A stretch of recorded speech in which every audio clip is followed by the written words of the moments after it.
success leaves clues, right? So follow the clues that are being left by people that are being successful on the platforms. Just because you like to do it a certain way, if you're not getting views, if you're not getting engagement, if you're not getting traction, chances are you don't have a good hook. Chances are you're not creating curiosity. Chances are you're not invoking emotion, right? And those are all things that are really necessary to create traction. All right, so today's guest is somebody who's not just riding the AI wave. He's out there helping mortgage pros, real estate pros, and business owners use AI to completely change the game. My good friend Luke Shankula is the CEO of Loans on Demand and now the founder of Direct Authority AI. He's known for helping LOs generate high quality direct to consumer leads before they typically ever talk to a realtor. Luke's overseen $3 million in mortgage ad spend, built systems that convert like crazy, and created a blueprint for loan officers to become the authority in their market. He's also, outside of work, a husband, a father of four, and a true leader in merging AI with the relationship-based marketing, which was something that him and I spend a lot of time talking about. Luke, welcome to the Financial Rebound, man. Man, appreciate it, dude. It's awesome to be here and excited to talk about some fun stuff, man. Absolutely, man. So, and you've built a powerful, or not even just a powerful, I think you've built a powerhouse brand in the mortgage and the marketing space. But if we rewind for a second before we get into some of the cool stuff that we're going to get into, what would you say was your financial rebound moment, if you will, and how did that shape the way you run your business today?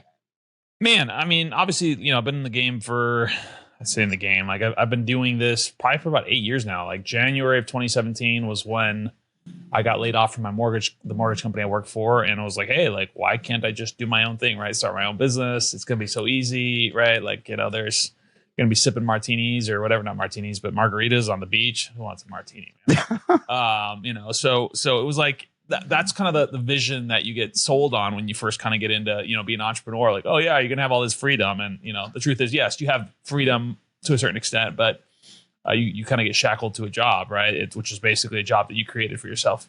And so, over those first couple of years, it was just all about learning through my mistakes. And even now, I learn from my mistakes. It's crazy what you learn. I mean, success is not a great teacher, but failure is, right? And so if you can learn from your mistakes, that's like really the biggest opportunity, because the more mistakes you make, the more you learn, I think. And it's not about making more mistakes, but obviously you want to learn from what you do. But I do think that sometimes people are scared of making mistakes, so they just don't do, or they wait till it's perfect. And the truth is, it's never going to be perfect.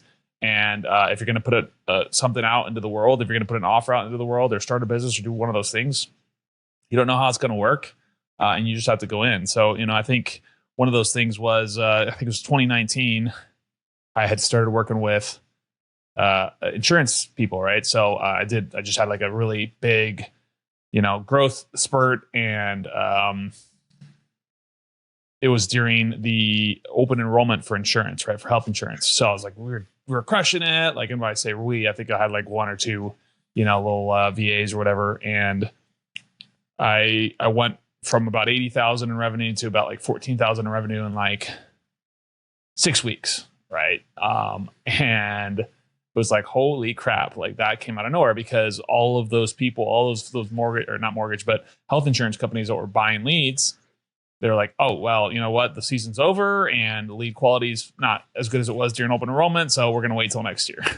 And I was like, holy crap, I guess I have to like rebuild and restart something that is more stable. So funny enough, at that point, I decided to, double down, and I actually hired a mindset coach, hired someone to help me with kind of that growth period. And interestingly enough, was able to come out of that and learn and do all that stuff. So I would say that's probably the one point where I probably could have given up on entrepreneurship. Now, there's been many points since then that I'd love to give up on entrepreneurship as well. I mean, entrepreneurship is hard, and running a business is hard, but at the same time, it's also the best thing I've ever done, right? I mean, it's the best way to what's it called? It's like the best personal development tool ever is basically owning your own business or being in that sort of space. I think loan officers, people, even maybe they're W-2 employees, salespeople tend to be very entrepreneurial minded, or at the very least entrepreneurial minded. So anyway, yeah, long-winded way. No, I love that. That's a phenomenal answer and great insight. You hit on some challenges and like that one specific to insurance. But like what would you say some of the hardest lessons period that you had to learn in those early agency days when you were stepping away from a top producing AE role to really just going out on your own? What would you say? Because it's not just work stuff, right? That becomes a challenge. There's, balancing things with family. We talked earlier. You're a husband. You're a father. So I see people all the time like, oh, I want to do something, but like I'm scared. I don't know what that looks like. What are some of those hard lessons that maybe you could share up front that you pushed through in those early agency days? I mean, the first thing is one of my team members, my second in command, she's like, Luke, you're just not scared. You just do it. I'm like, just because I do it doesn't mean I'm not scared, right? Like, courage isn't the absence of fear. It's just doing it anyway, right? And I think that's the big sort of lesson there is sometimes we are resistant to change. And I found myself many times over the last 8 years resistant to change, right? Like even when you're an entrepreneur, you get sort of comfortable in a way thing is. And the truth is that the market moves so fast and the economy moves so fast. And, I'll say that some of the biggest lessons I learned, not even just over the early years, but even over, honestly, as we got bigger, was holding on to employees for too long. Couple things was like one, holding on to employees that needed to be fired, right? People that were great humans, but were terrible employees. That was one big lesson. The other lesson is sometimes revenue is going to go down and you're going to have to make some sacrifices and make some changes to the organization. And I just didn't make them quick enough. So I'll say that's a big, I don't know about regret, but a big learning lesson over the years is like, okay, well, sometimes you got to make decisions that suck and that are unfair. But something that I was told years back was that keeping people that are, it's like think of your business as like a living organism, right? Like, and if you get sepsis in your arm, like, do you keep your arm and then risk dying, or do you cut your arm off because you're gonna survive, right? And so that's the same mentality. Is you don't want to have a rotten person within your organization, because that really does bring down morale. It brings down productivity, and just that one person. I mean, it's just like an apple, right? You put it in a bunch of apples that are fresh, but you have one that's rotten. It's going to make all the other ones rotten. So it's the same concept there. And I would say those are the biggest lessons. Honestly, managing people is tough, right? That's one of the toughest things. Letting people go, hiring the right people, being a good leader, and then being stagnant. I think that's my biggest. I think my biggest lesson over the last 3 years was being stagnant. It was like, all right, this worked, so let's keep doing it. Let's keep doing it. I was like, oh wait, we should probably try something different, right? So, I love it, man. I love it.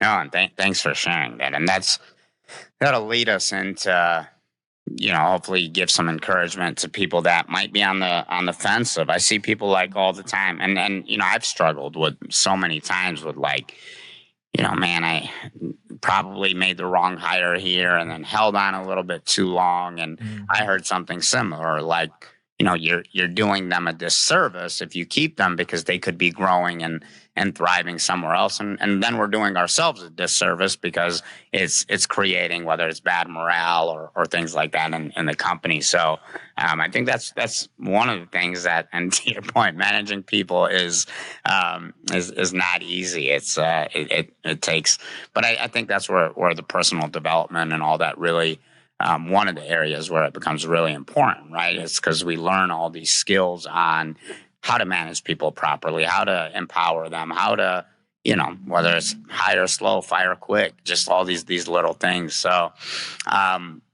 but you pushing through and you deciding to not let any of those things derail you is obviously what got you here. And for anybody watching this that doesn't know, you've been now starting to rock some big stages, which is awesome to see, man. I always love to see my friends winning, and but you deserve it, right? You've been so consistent, whether it's with the podcast, whether it's with social media, and it's not self-serving. A lot of what you're doing is genuinely getting out there, helping other people. Me being one of those people, because you are a thought leader in this AI space. Do I think anybody's got AI mastered? No, but I think you're severely ahead of a lot of the other people that. There's a lot of people don't even open ChatGPT, period, where me and you are probably in there like 30 times a day, right? So there's a lot of hype around AI right now. But from your perspective, where does AI actually move the needle for business pros today? And if you want to use mortgage or real estate, you can, but I think it's applicable to all business. So what I'll say is this.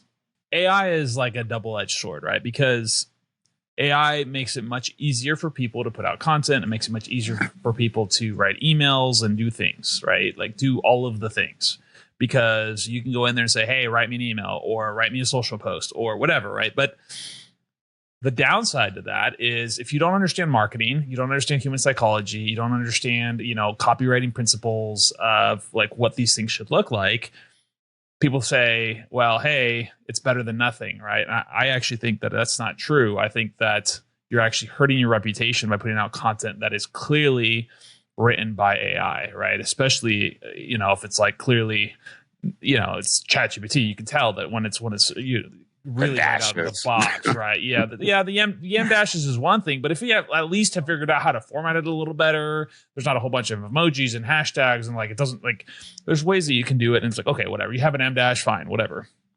But yes, that is one of the dead giveaways. What I say is this: I believe that AI is going to completely transform all of these industries within the next, I think, honestly, it's probably going to be 24 months. Like, I really do think that it's moving that quickly.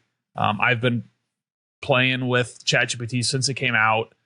When I first started playing with it, what I kind of thought was like, well, what's the point? Like, it kind of sucks. I put something in there and I don't like the output. And what I found out was basically I just didn't know what I was doing. I didn't know how to prompt. I didn't know how to, they call it prompt engineering, but basically giving it, structure, right? And so what I learned over the years was like, hey, it's all about having a specific structure, right? Like having a role for what you want them to do, having being specific, having a task, having examples. And that's one of the things that I'll say with AI, and specifically we're talking about here large language models like ChatGPT, Claude. If you're using that for written content for emails, written content for social media, or scripts for videos, is you want to have data or training data or really just like examples, right? To use an easy word, examples, right? So let's say you want to create a video script. Well, you can say, ChatGPT, make me video script, or you can go find, let's say, the top performing videos. Let's say we're going to do YouTube. All right, let's go find like 3 of the top YouTubers in my niche, or just in general, that I like their style, right? They're maybe not over the top or whatever. Like they're going to serve a similar audience. Let's get their transcripts. Let's download those. Let's have ChatGPT or Claude analyze those and say, hey, here's the framework they're using. Here's the tonality they're using. These are the type of words they're using. And now we can create a framework around our new unique script, right? So I'm not a big fan of copying, but it's, hey, use what they're doing, use their frameworks, use their strategy, and recreate it. Make it your own, right? If you're using the same niche, then make it your own, change it, adjust it, but use the framework. Like, success leaves clues, right? So follow the clues that are being left by people that are being successful on the platforms. Like, just because you like to do it a certain way, if you're not getting views, if you're not getting engagement, if you're not getting traction, chances are you don't have a good hook. Chances are you're not creating curiosity. Chances are you're not invoking emotion, right? And those are all things that are really necessary to create traction. And so when it comes down to using AI for content, it's like you need to have structure to your prompt. But then really the most important thing is if you have good examples and data, the prompt can be kind of crappy as long as you have good examples that they can emulate, right? Because ultimately what these platforms are it's fancy autocomplete, right? It's following patterns. So if you understand how these large language models were trained, which is basically, let's call it the entirety of the internet, there's a lot of bad content out there. And so it's basically, it's going to emulate bad content if you don't give it examples. But if you give it good examples, then it's like, hey, I'm going to try to be as closely related to Mr. Beast as possible, right? If that's the type of content I want to create. Now, if you have an older audience that's like, let's say in the 30s to 60s, you're probably not going to want to use Mr. Beast as your framework. Maybe you're going to use someone else like Callaway, or maybe you don't know who that is, but some different examples of the type of content you want to create. Anyway, did I answer your question, man? I know I went on a little bit of a tangent, but no, you did, and I think you said something really important that I want to elaborate on, and even have you elaborate on a little bit. Even me, right? When I was starting off with ChatGPT, to your point, I'm like, this is all wrong. Like, I don't like, but it was really just the input and how I was prompting and not being specific. And one of the things I started to realize recently was that, so obviously, you can feed it videos and YouTube videos and things like that. And it was asking me the other day, it was spit something out back at me, and it said, yeah, your video, the video from X person giving this talk is talking about these points. And I'm like, you got the completely wrong video. So I had to go screenshot the video, feed it back the link, and then so to the point of like, I think people think like, oh, I'm just going to go on a ChatGPT and it's going to do everything for me. If you don't have somewhat of an idea of what you're talking about, you don't know what to correct, right? Or you don't know to say, hey, if, for example, on my end in the mortgage world, if it starts telling me something about, the mortgage info that's wrong, I can catch it because I have somewhat of a knowledge base there, right? Mm-hmm. Have you been seeing like some of this inaccurate recently, or just like you feed it something and it's pulling something completely different? Have you been running into that at all? Oh yeah. I mean, so an example is I was consulting with a loan officer who wanted to emulate Callaway, specifically Callaway is a YouTuber that does a really good job with videos, is really good at explaining.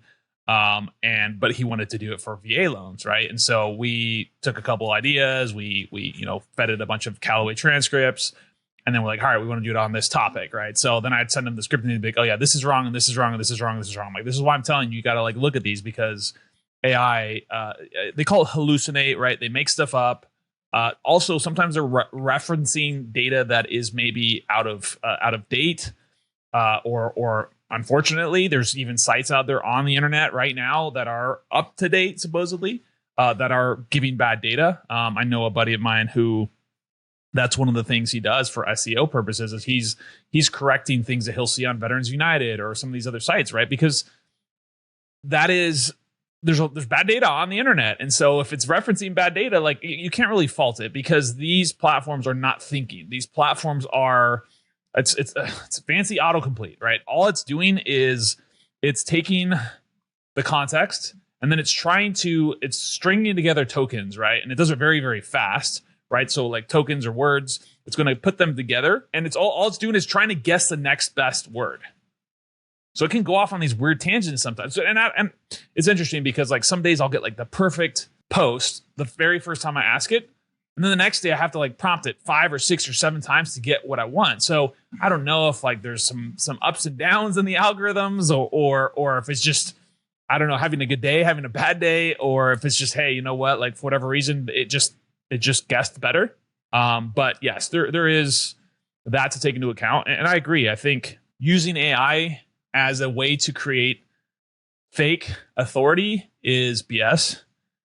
It's all about it's about creating a process that makes your content creation process easier, but should still be your like unique ideas and your unique expertise. Like you do need to be an expert in the thing you're talking about, because interestingly enough, I had someone say like, "Hey, can I like copy your AI posts so I can post it to agents?" And I said,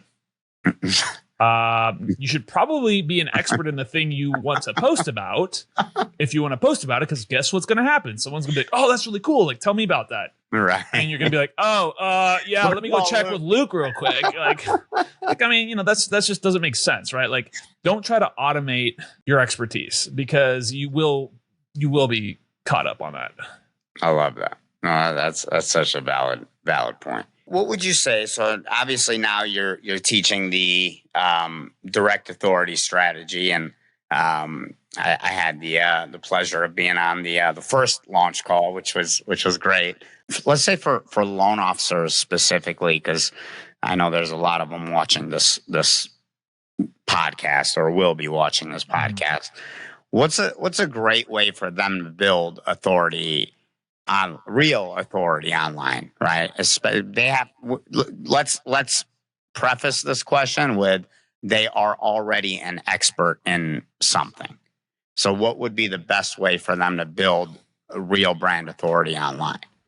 So, this is why I created this program, was because it's not just about using AI; it's about pairing AI and good marketing strategy into one sort of strategy, right? It's like, hey, we're going to use AI, but we're going to use proven marketing frameworks to get results, right? And so how does someone become an expert, or so how does someone become an authority, I guess is the right question there, the right statement. They do that by, in my opinion, sharing stories. Well, one, I'm a big believer in being authentic, right? So it's telling authentic stories of your failures, telling authentic stories of your real life, right? So some of that could be AI, some of that could just be like, "Hey, I'm golfing today," right? Like that's what I love to do. So sharing who you are as a human, people are attracted to people that are like you, right? So this applies to anybody. It's not just loan officers. It's like anybody who's in sales, right, anybody who's trying to build a brand. Like humans do business with humans, right? That's the first thing. And so if you're a parent, talk about being a parent. If you're a golfer, talk about being a golfer. You're going to attract those types of people that like those types of things into your life, and hopefully you're going to attract better types of clients that fit that sort of that mold, right? And so that's one thing. And then the second thing is stories, right? Specifically when it comes to, let's say, mortgage, right? A lot of times what mortgage people will do is like, "Hey, I want to get more business, so let's post flyers of a new 10% down fix and flip loan," or let's post flyers about my self-employed program, or that I funded a deal in 32 minutes, right? Like, great, right? But let's tell the actual story about that, right? And what do I mean by that? Well, maybe someone was denied by two of their lenders, and they came to you and they didn't think they could buy. And so you're like, "Okay, cool. Like, all right, like start with the hook, tell the story, how you helped them, what did you do? What did the process look like? How did they feel afterwards? Invoke emotion, right? You're telling a story. It's a heartfelt story that people are going to engage with. They're going to enjoy. And by doing that, you are low-key selling that you're an expert. And yes, of course, then, 10 to 30% of the content should be like, "Hey, I'm a loan officer and work with me," right? Like you do need to have some call to actions from time to time. You do have to ask for the business, but it doesn't have to be anywhere near as much as what people think. Again, you can tell stories and technically you're selling that you're a loan officer. You're talking about that, right? Like, you can talk about situations that happened in your day, and part of that becomes a pattern, and then also bring value, right? Like, again, like share ideas around, like, let's say you want to target real estate agents as a loan officer. Well, like the other day, one of our loan officers took a custom GPT we created about property description creator, right? So if you don't know what a custom GPT is, it's basically a little AI bot in ChatGPT that allows you to pre-program it a certain way. So we pre-programmed one to help real estate agents create property descriptions for their listings, right? So all they have to do is plug in their address and it spits out a property description in like seconds, right? It's going to go look on Zillow, realtor.com, whatever. It's going to go look at the internet and try to find some information about the property, and it'll create the property description. So we had an LO take that, reach out to a couple agents that he knew, but he wasn't getting business from, and then a couple new agents. And one of them actually sent him a deal back because she was like blown away about how good it was. And it was like, he hadn't got a business from her in months. And so like, that's the power of showing up differently, right? So you can do that on social media as well, right? Like, hey, you know what is a strategy that can help your ideal client? If you're a loan officer, how can you help your agents, or how can you help your consumers, right? If you're a agent, how can you help your consumers? Like, who's your referral partners, right? Like, there's many different ways. For me, like, I'm putting out content all the time around AI, around marketing strategies, around how to run a webinar, around, how to run a Facebook ad, like all of those things that are going to give value to people. And then people are going to be like, hey, I want to learn more about your AI stuff. I want to learn more about your webinar platform. I want to learn more about your, survey stuff, right? Your leads or whatever it is, right? And so that is the way that I attract people. And that's how I believe you create that. And part of the reason why you run human-based stuff is because now we're getting into algorithms and stuff like that. But the social platforms that you're posting on, they reward engagement, right? And of course, engagement is a vanity metric to a certain extent, but it's also a metric that you need to track, because the more eyeballs that see your content, the more the platform is going to push you. The more they're going to see the fact that you're a mortgage loan officer. They're going to see your stories. They're going to see all that stuff, right? So to a certain extent, yes, engagement is a metric that you shouldn't be optimizing for, because going viral as a loan officer, as a real estate agent, as a whatever, business owners typically, unless your whole goal is to be a content creator and go viral, like that's not really our goal. Our goal is to attract eyeballs of the type of people we want to work with. And so how do you do that? Well, you have to put content that people want to engage in. And that is not flyers, guys. People don't want to engage with a flyer. So nobody wants a 98-page first-time home buyer guy. Yeah. Well, exactly. And then even then they're like, oh yeah, I'm gonna do a lead magnet about, for this first-time home buyer thing. It's like, I mean, is that really what a consumer wants? Is that really what a real estate agent wants? Like, solve the problem. Like, think about like, what is the biggest problem they have? What is the biggest problem a real estate agent has most of the time? I want to get more leads. I don't want to save time. So can you help them save time or make more money? That's all they really want. Try to solve those problems. Love it. Love that.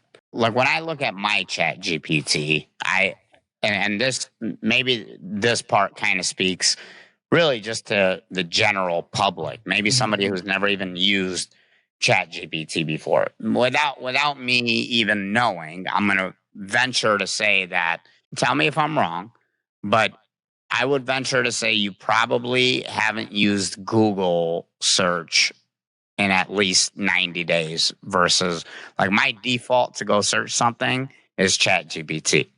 What about you? Man, so I know I'm all into AI. I still use Google quite a bit. Okay. But it depends on what it is. Like, if it's just like a random question that I have, I'll usually go to Google. And not a question, but like if it's like, now something like business is going to be around this, I'm probably going to go look it up on ChatGPT or something like that. But I do use Google quite a bit still for stuff. But then again, a lot of that stuff at the top is like AI generated stuff. Yeah, which is kind of nice, right? Yeah, exactly. So I do use Google. I tried doing the whole, because there is a way to set ChatGPT as your search engine. Like, so, and I did that, and I was like, nah, you know what? For certain things, I just want to be an easy like answer. I don't want you to like sit there and write out a book. I just want the answer. Like, give me the answer, right? So I just switched back to having Google, and I literally have Claude up right here. I have a couple ChatGPTs up on my other browser, so I have it up at all times, and I'm constantly using it. But yeah, it is something that I use Google a lot less than I used to. That's for sure. Fair enough. And I say that just to say, like, when I'm, even if I'm getting ready to buy something on Amazon or whatever it may be, like, I'll come in and drop the links and, explain specifically what I'm looking for. And, then I have ChatGPT start comparing them all against each other. And, I think that can be used in so many different ways. And the reason that I ask is because there's a lot of hype around the AI SEO sort of concept, right? What's your thoughts on that and what the future of that looks like maybe in 12 months? I mean, from what I can tell, AI SEO is basically SEO. Like, if you're ranking for certain things on SEO, it's likely that that's where AI is pulling from. At least that's what I understand. I don't know, to be honest. That's not my SEO is probably my least. I'm more of like a marketer. Like, I feel like SEO is like it's like a whole other thing, bro. Like, it's like, you just backlinks and, all that content stuff. So, but I do know a couple people that are using it, and they just basically go and rank on certain things within YouTube or within Google. And that's just where a lot of this content's being pulled from when, let's say you're looking in ChatGPT and you're looking for, like, a buddy of mine is like, hey, like best low down or low credit VA lenders. One of my buddies pops up on that sometimes as one of those top listed people, because that's a lot of what he ranks for on Google. Right. And so I don't know if he's specifically doing anything to rank on AI, but it is important, because if you are ranking with SEO, it will possibly pull you up in ChatGPT as well. Gotcha. Yeah. I do think it's long tail, right? Like, it's like a specific, like, so that's the way you think about it versus like just mortgage broker. It's like best mortgage broker in San Diego. Right. Now, your content, you talk a lot about efficiency, and I know you use multiple tools, but can you break down a few key AI tools or workflows that are saving you the most time right now? Yeah, I mean, a lot of it, I'll be honest, I think most of my time savings comes from just ChatGPT and Claude. I would say those are my top used platforms that I use on a daily basis. And the way I save time is I try to create projects, or I guess, call them custom GPTs or projects. And what I mean by that is, like, I basically took a whole bunch of my email promotions and I gathered those and I put them into a folder, and then I uploaded them into a project. So now I have my my email promotion creator, right? And then I create the prompt around exactly how I want the output to look. I have one where I do my social content is all through a specific framework. It has a lot of my examples of past data. I have a short form video one. I have a long form video one, right? And these are all based off examples. So I'll say this, like, I use these tools in a way, like, each of these are like could be considered its own tool, but it's all within these platforms. That's where I save the most time, I think, right now. Now, you can build out like N8N workflows and Zapier workflows and do agentic stuff like that. Like, and I've been playing with that stuff. And a lot of times the workflows that work the best still are just like standard workflows. Yeah, you can, interject AI, but like a lot of these AI agent platforms that people are talking about tend to have a failure rate of, like, let's call it 5%. And so, like, if it's like a revenue generating sort of thing, you're better off just having a human do it most of the time, because 5% could mean a decent amount of revenue depending on what you're trying to do, right? So I think there's also a little bit of a backlash against some of those sorts of systems, like, let's say, like voice agents, right? Like, I'm still, as someone who is deep in AI, I'm still a little bit of a voice hater, because I just see, I just, on one side, I see it being super useful in customer service when it comes to, like, let's say, like, think about it if you compare it to like an IVR or like one of those, like, hey, press 1 to continue. Like, right. I would much rather talk to an AI voice bot. But when I want to talk to a human, I mean, I don't know if you saw this notice, but Klarna basically fired most of their customer service and replaced them all with AI. And so, we're saving these millions of dollars. And they basically, it was like huge backlash, and they decided to basically like cancel that program, at least for now, and bring back a bunch of humans, right? And so, it's interesting. I don't know if I'm answering your question the right way. I do think that there's going to be an over adaptation or an over like push into AI. There's going to be a little bit of a swing back to the human side. And I think that's kind of where we'll stay, is like, we'll add AI, but I think humans like to do business with humans. Maybe in 20 years, that'll be different, but at least for the next 2 to 5 years, AI will make changes. It'll make us more efficient. It'll allow us to do more loans. It'll allow us to, put out more content. But the people that put out more good content, the people that build a brand around good content, not just a bunch of crap, because you could easily go and, there's a lot of these YouTube videos, like, create thousands of, these posts in minutes. It's like, all right, cool. Create a bunch of crap. Yeah, a bunch of crap in minutes. automate your faceless YouTube channel or whatever. It's like, okay, cool. Like that's great until it stops working, right? Like, yeah, that might work now. That might work for the next 6 months, but like real strategy, right? Like real brand. I believe that in the next 2 to 5 years, what's going to stand out, especially in a world like mortgage and real estate where it's kind of a commodity, is the people with a brand are going to win. With AI especially, right? Like you need to have a brand that people associate with. I mean, that with you, right? Like you're the brand, you're the person that they want to go to, versus the other person that can do the same thing but they've never heard of. No, I agree fully. I don't know if you're familiar with the company Viralish. Oh yeah. Yeah, so they're all over. They're all over my. I mean, I keep looking at it. I'm like, I like every time I see it, I'm like, I'll buy it, and then I don't. I bought it. I bought did? it. I did. Yeah. Nice. I'm a fan of what Adley's doing. I think, but she was recently on with like Sean Cannell from Think Media. Right, yeah. They were doing I watched that podcast and she dropped a nugget on there and it really resonated with me. And she said she believes personal brand will be worth more than Bitcoin in 2030. And she's like, well, Bitcoin could maybe 100x, but personal brand is going to 1,000x maybe, and in multiple areas, right? So, I mean, I think there's two components, and let me know what your thoughts are. But I think the business professional of the future that's going to succeed. I don't think it matters even what industry this is in. Is the one that's pulling in personal brand and going all in on that, but then also leveraging AI, not in the way of like, AI, go do everything for me, but to actually serve as this assistant and to ideate and to create. Would you agree that those are probably two of the most important things for business owners? Yeah, I believe that. I mean, you're right there on the money, because brand is 100%. And then, I think of it as like human as like the director, right? So, I mean, that's one of the biggest things I talk about in that new course is like, hey, like, there's the concept that's pretty prevalent is human in the loop, right?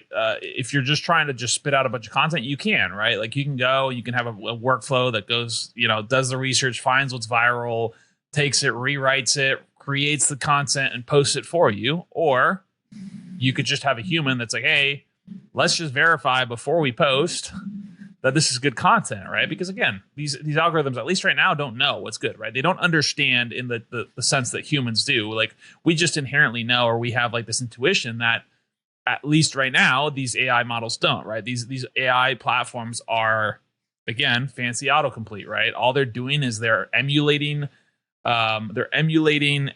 examples and they're trying to do that, right? And so they're like, well, what's the next best word that comes after husband or whatever, right? And so they're going to try to fill that gap, and they do it really quickly, obviously, so you can't really see that process. But it's like they're just replacing they're just trying to find the next token. And so, like expecting AI to sort of like drive your vision is not going to work. Now, it can create, once you have a vision, it can help you plan out that vision. It can help you plan out the content. It can tell you what is viral. It can help you structure things. It can take your voice and replicate it. But it still needs you to be kind of that director, that vision, that the person that's moving that forward. Because again, many times I've gone into like just being lazy, and I'm like, all right, Claude, go build this or go write this content for me. And I'm like, oh, this sucks. All right. And I'm like, I would have probably been if I would have just written the content myself, it would have been faster. Which is frustrating. So I've been there. So, I mean, I think it comes down to like, all right, well, yeah, you can take a lot of pressure off yourself. Like you don't have to do everything. You can use examples and you can iterate and have thousands of scripts written up in seconds. Like you still need to have the direction and need to understand what is a good script. Why does it work? What about it works? Is it in my voice? Like, and all that kind of stuff. Right. And that's where what matters. And what scares me the most about AI is most people don't understand those things. And so they just think that, hey, I'm just going to use ChatGPT to do this. And it's like, I don't know. I think it's going to create a whole bunch of crappy content. Let's just Agreed. It already is. Let's be honest. No, I'm with you. I'm in there constantly refining and just like, nope, I asked you to do it this way, and it's like, you're right, you did say that. I'm like, I know, I didn't want to be right. I just want you to like stick to the thing. And I said, like, make sure you no more M dashes. All right, I got Yep. it. No, no, and then 10 minutes later, it starts throwing them back in. I'm like, all Uh-huh. right, this thing is not fully getting it. But on the other flip side of this, what about the people that are like fear mongering? Like, I think Gary V might have scared some people recently. Is like, in 20 years, one of your kids is going to be married to a robot, or like, and it freaks people out. But then you're like, this might be some reality Hmm. and I get it. That might be a little bit extreme. But what about the people that are reluctant to use AI because of fear? What would you say to them? I mean, I get it. I understand like why you'd be fearful. I mean, on one side I love AI and I'm excited about AI because I'm inherently lazy and I want to use AI to take the shortcut. But there is also, yes, there is reality to the fact that AI is coming and people are like, well, if we just stop using it, like that's not how this works. That's not how the world works. I'm sorry. Like if we stop using the internet, the internet will go away. Like no, because there's always going to be users, right? There's always going to be someone that's going to do it. Like if everybody in the US stopped doing it, China's still going to develop it, Right. right? Like, there's we can we can choose to put our head in the sand and pretend like modern world isn't happening. Like, I mean, I don't know. We can't. I don't know if we can say specifically this, but like, going from horse to car. I'm sure there was a lot of pushback going from horse to car, and all that kind of stuff. Or going, with the internet, people talked about that being a fad, and the internet was going to go away, and stuff like that. And so, can you ignore it? Sure, like go for it. Like you don't have to use AI, but just know that there's going to be people that use AI. And again, I don't know. I don't really know. I conjecture. Everybody conjectures. Everybody likes to talk as if they know what's going to happen. We don't know. We don't know what it's going to look like, but we can guess based off of what's happened in the past and how quickly things have moved in the last 2 years that it's coming. I mean, we just saw the CEO of Fiverr basically say like AI is coming for your job, and like no offense, if you're not figuring out how to use AI, you will get replaced, right? Like there's a lot of companies right now that are not hiring people, and they're saying you have to justify that you can't use AI to solve this in order for you to get like a new hire, accepted, right? Like the request to get a new hire. So you have to prove that you can't do it with AI. That's what's coming. Now, we may see in 10 years that there's like a big backlash on that and it comes back to being humans. We don't know this, but we can assume that at least for the next 2 to 10 years, there's going to be big push because again, we've seen now in just 2 years how quickly this stuff has moved. I mean, I show this. I did a keynote. Talked about a month ago on AI and how quickly it's moving. I just showed side by side a picture from 2 years ago and a picture from today or from 2025, and then a video from 2 years ago and a video from 2025 that I created. And That Will Smith one. yeah, the Will Smith, and it's like it's wild. It's wild how fast it's moved, and it's just like this hockey stick. And I think there will be a point where it's not going to be as quick as it's moving now, but for now, I mean, I swear every other week we get a new update from OpenAI. Like OpenAI just dropped Codex today, right? Like their new coding platform. They just bought Windsurf. Is it Windsurf for whatever, $4 billion or a couple $1 billion? I don't remember what the numbers are. And I mean, I just literally created a freaking app in a couple hours, and I don't know how to code. Right? I took couple different platforms and put them together, and I use them to create like an actual like website that has all of our thousands of viral hooks in one spot. So it's some crazy stuff that's happening, and I'm excited because it allows non-technical person like me to create stuff like websites, right? Like I don't know how to code, but I have a vision on what I want, and I can get ChatGPT and Claude and Manus and whatever VS Code with Klein in it to do it for me. Right. This is the vision that I have. Go build it, and it does it. So yeah. Anyway, it's crazy. There's a kid that was like talk about innovation, and I get part of it. He probably didn't want to do his homework, so he's like, "Let me find out a better way." But he created this thing that will literally write your homework for you, Right. like full paper in your own handwriting and whatever it may be, all with AI, and not like things like handwritten haven't been around before, right? Like Right. where Right. but just for a kid to think of that is just like it's next level. So then the guy making the video is like, send this video to a teacher that like Didn't he get didn't he also get kicked out? probably. And then he basically just decided because he built it for himself and he got kicked out. And so he's like, I'm just going to make this for everyone. Yeah, now he's I feel like, unless it's a different story, but I'm sure it's probably either the same person or maybe they both got kicked out. So yeah, you never know. Now, I know you're offering a lot of value around this stuff, and so for people that want to embrace AI, and I get people are all at different levels. Obviously, I'm a part of your course, and I think what's cool about it is there's people that know very little about AI, and then there's people that maybe are a little bit more advanced. But I think that's beautiful because that creates collaboration. But how can people reach out to you to become a part of that or to join that? Yeah, I mean, we have our kind of like our checkout, so it's like $7 for the first month, and then right now, as of the recording of this, is $75 a month. That will be going up as we add more people, and I think at the end of the month here on the 31st of May, it'll go up at least $10 a month.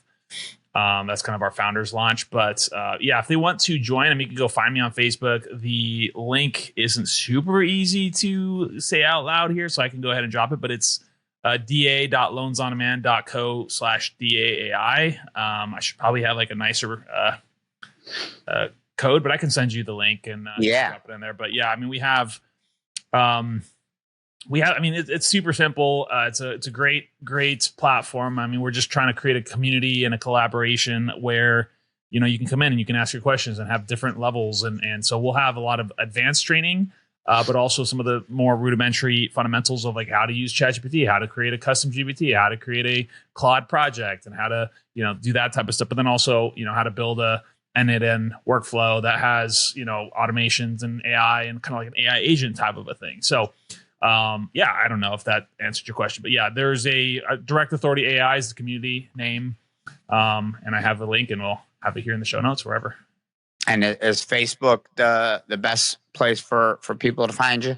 Yeah, Facebook. I'm on LinkedIn. I'm on all the platforms.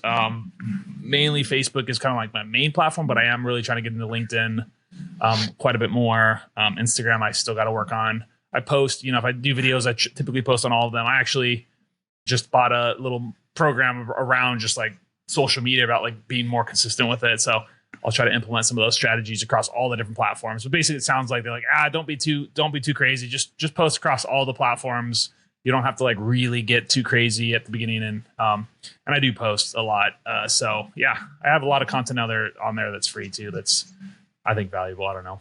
I think it's very valuable. I'm always like, it's funny. I have screenshots in my phone because sometimes you'll put like a really powerful post and then you do the stuff. So then I got to go screenshot the comments and then I go copy and paste it over into my chat GPT. So I think you're always giving out so much free value, which I'm grateful for. But that's just, a testament to who you are, just serving others, always pouring in. Who would you say are the best? Who should join Direct Authority AI?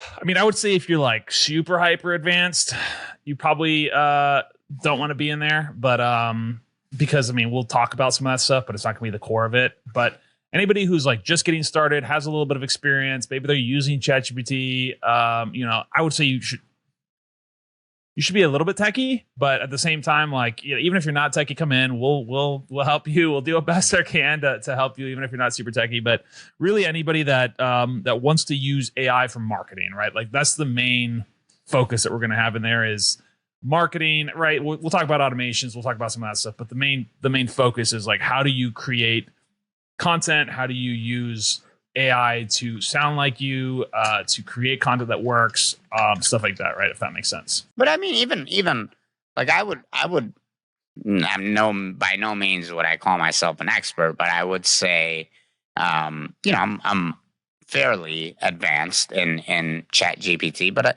I feel like, even on your initial, launch call, I was still learning things because I was like, oh, I didn't think about doing this thing, this Right. specific thing this way, right? Yeah. So even though you were touching on some fundamental stuff, I think it was still good for people who might be a little bit more advanced. I was talking to a buddy of mine who took one of my old little like workshops, and I said, "Hey, you learn anything?" He's like, I didn't really learn much about the AI stuff. He's like, but I learned a ton about like how to use the marketing stuff to, so like, that's the other thing too, is obviously pairing AI plus marketing is a super powerful, I think super powerful process, because understanding that, like, I've written so many posts, I've run all this ad spend. I know what works from a psychological perspective. And that's a huge thing there as well. And I've also analyzed a lot of these like videos and why they work and the hook structure and what those things look like. So that's another side of it too, that it's like, hey, yeah, it's AI, but it's also AI and marketing, right? Like how to actually grow your business. And when I say advanced, I really talk about like people that are already using like coding and stuff like that. Like, I don't think most people that are on this are probably at that level. Those guys are doing other things. It's funny because I look at those guys, I'm like, man, I'm so far behind.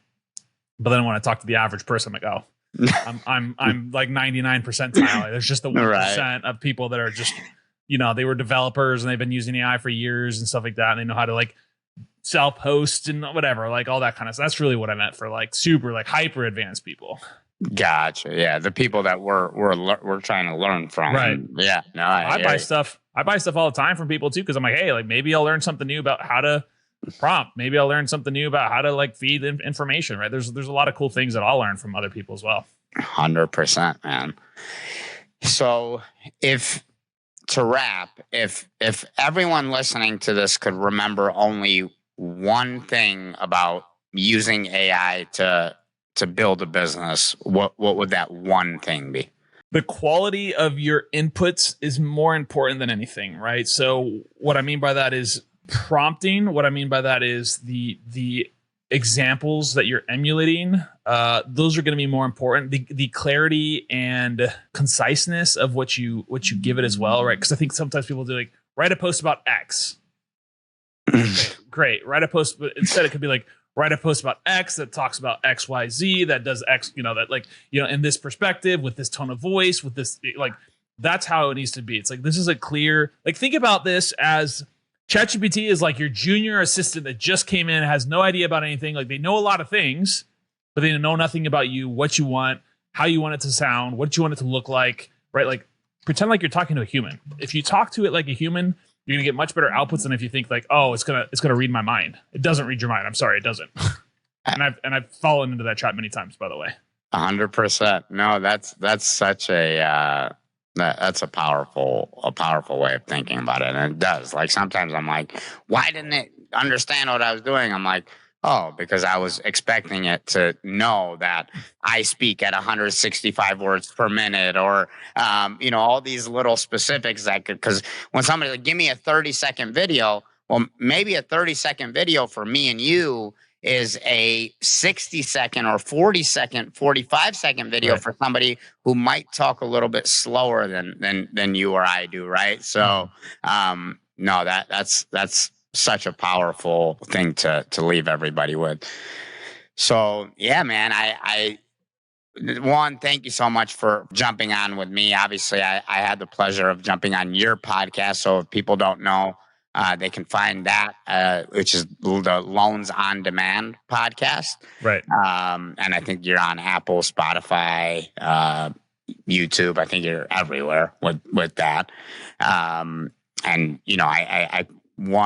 I'm grateful for your friendship. I'm grateful for just, how much you continuously just pour into other people. And, this could be, embracing AI for some people really could be maybe one of their rebounds, right? Where they're able to get ahead by saying, okay, I'm willing to learn this thing. I'm willing to study it, because it's not like you didn't become an expert in this overnight. You just like anything that you and I have done, or any other business owner that's successful, is we failed 17 million times, and have continuously gotten better or learned, if you will. And what this show really is about more than just business is it is about bouncing back. So I appreciate you so much. Are there any of the platforms that I missed where people can catch you? No, man. I mean, really, like I said, if you want to go follow my content, Facebook's probably the best place to go for now. I mean, I think over the next 6 months, I will be everywhere, which I guess some people think I'm everywhere already. But from my perspective, I post consistently more on Facebook than anywhere else. Obviously you can find our main website if you're just trying to find us, loansondemand.io. But yeah, I mean, and we're going to be updating our website too with all our new products and stuff like that. We just haven't. So that's why I say go to Facebook, because we don't have anything super, super simple there. And I'll send you the link also to directly for the DA AI program. Right. So yeah, and I'll put all those really in the comments or in the description. Yeah, that's really it. I mean, like my sort of push for everybody is, if you're not playing with AI, like I would say get a free ChatGPT account and just start playing with it every day. You have access to almost everything you do with a paid account. People ask, like, what should I use? Just go free for now. Learn how to use it. Learn how to prompt. Watch. YouTube gives you a million different tutorials on how to use it.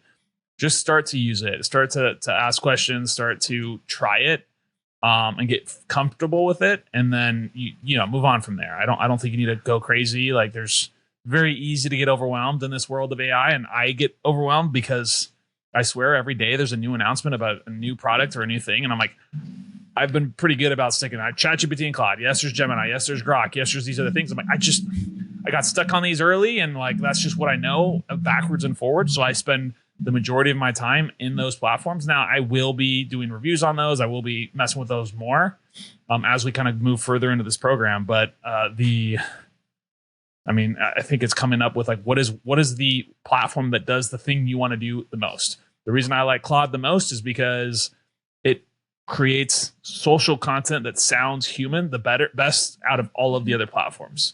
You may have a completely different use case that maybe ChatGPT makes more sense, or maybe Grok makes more sense, or maybe one of the other platforms makes more sense. But just choose the option that you are most likely to use, and that'll solve the problem that you have. Awesome, brother. Luke, thank you so much, my man. I'm looking forward to continuing to collaborate. Obviously, we got a lot of things on the table. I'll put all of the links that he mentioned in the descriptions of these videos. And hopefully we all can start to embrace this stuff, and you guys can join Luke on this journey. Luke, thank you so much, brother. Appreciate you, man. Thanks for having me. Absolutely.